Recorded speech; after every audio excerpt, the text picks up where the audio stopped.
हमें सुबह सवेरे का सीन दिखाया रहता है जहाँ पे चिड़िया चहचहा रही थी। तो आइलीन हमारी एलिस की मेड वहाँ आते हुए कहती है, मैडम क्या आप जाग गई? तो जब वो एलिस को देखती है तो वो कहती है, क्या मैडम आपने अपनी क्या हालत बना रखी है? और एलिस वो बेचारी तो पूरी रात सोई नहीं थी, उसकी आंखों के नीचे तो डार्क सर्कल थे। वो कहती है, हाँ हाँ मैं जाग गई हूँ। तो वो सोचती है, मैं तो बहुत ज़्यादा क्यूरियस थी आखिर कैलियोस और थर्ड प्रिंस के साथ क्या बात हुई, और मुझे तो मोस्टर की वजह से बहुत ज़्यादा फिक्र हो रही थी, इसलिए मैं उसका इंतजार कर रही थी। तो आइलिन कहती है, आप ठीक तो हैं? तो एलिस कहती है, जी जी मैं बिल्कुल ठीक हूँ। और तब वो सोचती है, जब उस कोचवान ने बताया था ड्यूक ने हमारी जान बचाई उस मोस्टर से, और उसके बाद उन्होंने कहा मुझे किसी काम से जाना है, फिर तो वो मुझे मिले ही नहीं। तो हमारी रन सोचती है, मैं पूरी रात इंतजार करती रही लेकिन इतनी देर हो गई, वो अभी तक घर नहीं आया, आखिर वो आने कब वाला है? तो तब वो कहती है, आइलीन क्या ड्यूक वापस आ गए? तो वो कहती है, जी बिल्कुल, अभी मैं आते हुए उनको देख के आई हूँ। ड्यूक ने कहा है कि आपको ब्रेकफास्ट पे अपने साथ बुलाऊं, तो आप तैयार हो जाएं। वो कहती है, अच्छा चलो, अच्छा हुआ वापस आ गया, ये तो बड़ी अच्छी बात है, चलो हम लोग फिर तैयार होते हैं। और उसके बाद आइलीन उसके बालों में कंघी कर रही थी। तो तब वो सोचती है, मैं बस सोच रही हूँ कैलियोस गया कहाँ पर था? क्या ये थर्ड प्रिंस के बारे में था? अगर नहीं तो फिर कहाँ? मुझे उससे पूछना चाहिए। लेकिन वो कहती है, एक मिनट, ये कहीं वैसा तो नहीं जैसे एक वाइफ अपने हस्बैंड से सवाल पूछती है कि तुम पूरी रात कहाँ पर थे, और वो कहता है, आखिर तुम मुझ पे शक क्यों कर रही हो? ये तो मेरी पुरानी जिंदगी से एक मेलोड्रामा हुआ है ना, मैं तो ऐसा नहीं करने वाली। हम तो इस तरह के रिलेशनशिप में भी नहीं है, लेकिन चलो अच्छा हुआ वो सेफली वापस आ गया, मेरे लिए बस यही काफी है। तो अब मैं जाकर चेक करती हूँ कि थर्ड प्रिंस के साथ उसकी क्या बात हुई। तो वो कहती है, एक मिनट। वो अपने आप को आईने में देखती है। वो कहती है, आइलीन सुबह सुबह के लिए ये तैयारी कुछ ज्यादा नहीं है? तो आइलीन कहती है, बिल्कुल नहीं। आपको क्या लगता है आप ड्यूक के साथ नाश्ता करने वाली हैं? इतना ड्रेसअप तो होना चाहिए ना, आप उनकी वाइफ हैं। वो कहती है, ये तो मुझसे भी ज्यादा एक्साइटेड लग रही है, चलो मैं ऐसे ही छोड़ देती हूँ इसको। और उसके बाद वो आइलियन के साथ नीचे आ गई थी नाश्ते के लिए। और वहां पर बहुत लंबा टेबल था जहां पर सीना और हमारा ड्यूक भी खड़ा था। तो हमारी एलिस कहती है कि आप लोग मेरा इंतजार कर रहे थे? तो सीना कहती है, गुड मॉर्निंग मैडम, आप आ गई? तो हमारी एलियन कहती है, हाँ हाँ तुम्हें भी गुड मॉर्निंग। और तब वो साइड से होते हुए चलती हुई हमारे ड्यूक के पास आती है। तो ड्यूक कहता है, क्या तुम्हें अच्छी नींद आई एलिस? तो एलिस उसके पास आती है और उसको देखी जा रही थी, और फिर कभी इधर से उसे देखती है कभी उधर से। वो कहती है, तुम ठीक तो हो ना? तो ड्यूक कहता है, क्या अब तुम क्या देख रही हो? वो कहती है, मैंने सुना था कल तुम्हारा सामना मॉन्स्टर से हुआ था, तुम हर्ट नहीं हो है ना? वो कहता है, क्या आपको मेरी फिक्र हो रही थी? वो कहती है, हाँ हाँ। और थर्ड प्रिंस के बारे में क्या, क्या वो भी सेफ हैं? तो ड्यूक स्माइल करते हुए कहता है, इसका मतलब है आपको मेरे बारे में फिक्र हो रही थी है ना? और वो थोड़ा ब्लश भी करा था। तो हमारी हीरोइन कहती है, नहीं मैं बस फिक्रमंद थी क्योंकि।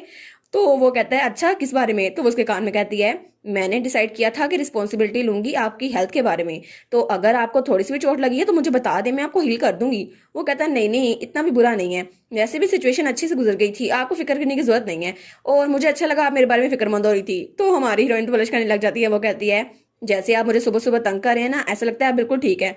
वो कहता है, नहीं नहीं मैं तो बिल्कुल सीरियस हूँ। तब सीना वहां पे गला खंगारती है और कहती है, क्या मैं यहाँ चली जाऊं या फिर यहाँ बैठ जाऊं? तो ड्यूक कहता है, ओ तुम बैठ जाओ इधर। तो सीना कहती है, आप फिक्र ना करें मैडम, भाई बिल्कुल ठीक है, और जरा देखो सही बिल्कुल ठीक है। तो ड्यूक कहता है, ऑफ कोर्स थर्ड प्रिंस भी वापस आराम से चला गया था, तुम्हें फिक्र करने की जरूरत नहीं है। वो कहती है, चलो ये तो अच्छा हुआ। और फिर ड्यूक कहता है, चलो बाकी की बातें हम लोग खाने के दरमियान करते हैं। और उसके बाद वो लोग वहां टेबल पे बैठ गए थे। तो तब हमारी रन सोचती है, पता नहीं ये किस बारे में बात करने वाला है, इसने सीना को बुलाया मेरे साथ। तो तब वो गिलास रखते हुए कहता है, मैं तुम लोगों से थर्ड प्रिंस के बारे में कुछ डिस्कस करना चाहता हूँ। मैं अगर तुम लोग को सही बताऊं तो मैं चाहता हूँ थर्ड प्रिंस को क्राउन प्रिंस के लिए नॉमिनेट कर दूं। तो सीना कहती है, क्या? तो हमारी हीरोइन तो बड़ी खुश हो जाती है। वो कहती है, देखा कैलियस को पता चल गया कि थर्ड प्रिंस की ट्रू वर्थ क्या है। तो तब सीना कहती है, ये तो बिल्कुल बकवास आइडिया है, ऐसा हो ही नहीं सकता, उसके पास तो कोई नॉलेज भी नहीं है। तो ड्यू कहता है, क्या? तो हमारी हीरोइन कहती है, आखिर अब इसको क्या मसला हो गया है, अब सीना को कैसे बताऊं कि वो स्पिरिट यूज कर सकता है? तो फिर सीना कहती है, थर्ड प्रिंस वो तो क्राउन प्रिंस बनने के लिए बिल्कुल भी फिट नहीं बैठता, आपने कल देखा था ना वो कितना जरा इमोशनल है, बिल्कुल किसी बच्चे की तरह, उसमें तो पेशेंस बिल्कुल है ही नहीं, और उसका बिहेवियर कितना जरा रफ था। आखिर एक ऐसा इंसान हमारा क्राउन प्रिंस कैसे बन सकता है? आगे बढ़कर उसने एम्पर बनना है, ऐसा नहीं चल सकता। तो ड्यूक कहता है, जहां तक मुझे लगता है वो इतना इमोशनल नहीं है जितनी तुम हो, और मुझे लगता है वो अपनी मदर की वजह से इतना इमोशनल हुआ था। और जहां तक रफ बिहेवियर की बात थी, तुम्हारा बिहेवियर को जरा रफ नहीं था, तुमने उसको किक मार के बाहर फेंका था। तो सीना कहती है, वो असल में। तो ड्यूक कहता है, बदतमीजी तुमने की थी सीना। तो वो कहती है, वो तो मैंने सेल्फ डिफेंस में की थी ना। तो ड्यूक कहता है, लेकिन तुमने तो अभी तक उससे बात भी नहीं की, तुम्हें कैसे पता कि वो बहुत ज्यादा इमोशनल है? और जहां तक मुझे लगता है इमोशनल तो तुम हो, क्योंकि तुमने अभी तक उसको वैसे नहीं देखा, अभी वो बीमार था और तुमने उसकी चीज ले ली। और वैसे भी तुम्हें तो बहुत ज़रा गुस्सा आ रहा था कल, तुम ऐसी तो नहीं थी सीना। तो सीना थोड़ी शर्मिंदा रहती है और बिल्कुल खामोश। तो तब हमारी अन सोचती है, वाह, इसने तो उसे फोर्स भी नहीं किया और इसने एडवाइस भी ऐसे की जैसे उसको समझा रहा हो, ये तो बड़ा अच्छा हुआ। तो ड्यूक सोचता है चलो शायद सीना को अब बात समझ आ जाए। तो सीना कहती है आप बिल्कुल ठीक कह रहे हैं भाई, कल जब वो जागा और मेरे पास उसने अपना खंजर देखा तो उसने मुझ पर अटैक किया और मैंने सेल्फ डिफेंस में उसको मारा, लेकिन गलती मेरी भी थी। तो ड्यूक कहता है और तुमने पहले सुना होगा, लेकिन वो खंजर वो सिर्फ उसकी माँ की तरफ से उसकी आखिरी निशानी थी, तो उसके लिए वो बहुत ज़्यादा इमोशनल था, इसलिए वो इतना ओवर रिएक्ट कर रहा था। और उसकी माँ वो तो एक मेड थी ना, हालांकि कभी भी उसको वो इज्जत नहीं मिली जो एम्पर की बीवी को मिलती है, लेकिन जब वो बीमार पड़ी तो उसको प्रॉपर ट्रीटमेंट भी नहीं मिली और उसके बाद वो गुजर गई, इसलिए शायद वो अपनी माँ के लिए इतना ज़्यादा सेंसिटिव है और कल भी उसने यही साबित किया। तो वो कहती है नहीं, मुझे इस बारे में पता नहीं था, मुझे माफ़ कर दें। तो ड्यूक कहता है ऑफ कोर्स तुम्हें पता नहीं था, क्योंकि थर्ड प्रिंस उसके बारे में तो किसी को भी पता नहीं था। तो तब वो कहता है एलिस तुम्हें इस बारे में क्या लगता है। तो एलिस कहती है क्या, मुझे मुझे क्या। तो ड्यूक कहता है तुम तो थर्ड प्रिंस से बहुत ज़्यादा इंटरेस्टेड थी। तो हमारी यहाँ सोचती है कि इसको पता चल गया कि मैं जानबूझकर थर्ड प्रिंस को यहाँ पर लेके आई थी।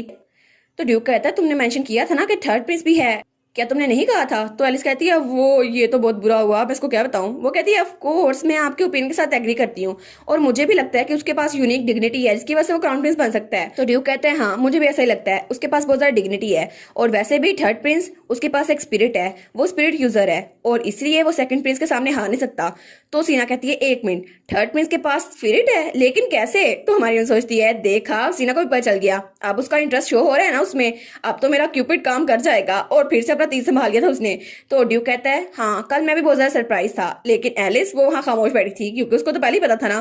तो ड्यूक सोचता है क्या एलिस बिल्कुल भी सरप्राइज नहीं है, क्या एलिस को पहले से पता था कि थर्ड प्रिंस के पास एक स्पिरिट है, लेकिन कैसे, आखिर एलिस को कैसे पता चला, हम में से किसी को भी नहीं पता था ना ही किसी और को, तो एलिस को कैसे पता चला।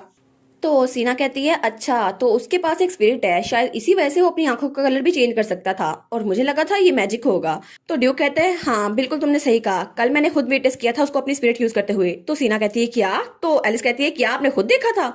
तो वो कहते हैं हाँ कल मॉन्स्टर को मैंने नहीं हराया था, सिर्फ मैंने नहीं थर्ड पे से मेरी हेल्प की थी और तब उसने उनको सब कुछ बता दिया था। तो ड्यूक कहता है उसकी वजह से मैं और कोचवान बच सके और इसीलिए हम सही सलामत यहाँ पर वापस आ गए। तो एलिस सोचती है वाओ, ओरिजिनल स्टोरी में तो थर्ड प्रिंस ने अपनी एबिलिटीज बहुत बात शो की थी जब वो सीना से मिला था, लेकिन अब उसने कैलिस की हेल्प के लिए स्पिरिट को समन किया, ये तो बड़ा अच्छा हो गया।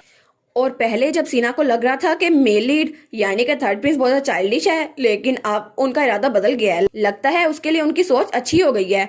तो तब ड्यूक कहता है और जब मैंने थर्ड प्रिंस से कहा कि मैं उनको क्राउन प्रिंस बनाना चाहता हूँ तो उन्होंने मना कर दिया, ऐसा लगता है कि वो इस बात के लिए बिल्कुल अड़े हुए हैं। तो हमारी एली सोचती है क्या उन्होंने तो अपनी आइडेंटिटी भी छुपाई हुई थी, ये आसान नहीं होगा। तो ड्यूक कहते हैं हाँ बिल्कुल, इसलिए मैं सबसे पहले प्लान कर रहा हूँ कि उनसे किसी बहाने से मिलूं और उनको इसके लिए मना सकूं, तो उसके लिए मुझे किसी की जरूरत होगी।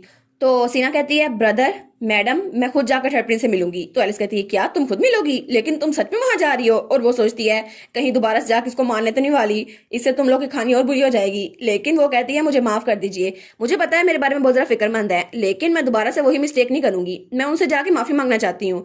तो एलिस कहती है अच्छा फिर तो अच्छा हुआ, मैं भी तुम्हारे साथ चलूंगी और वैसे भी मैंने अभी तक उनका शुक्रिया अदा नहीं किया। तो वो कहती है ठीक है ये तो अच्छा होगा। तो ड्यूक कहता है नहीं एलिस तुम नहीं जाओगी, तुम मेरे साथ जाओगी। तो एलिस कहती है क्या, लेकिन क्यों।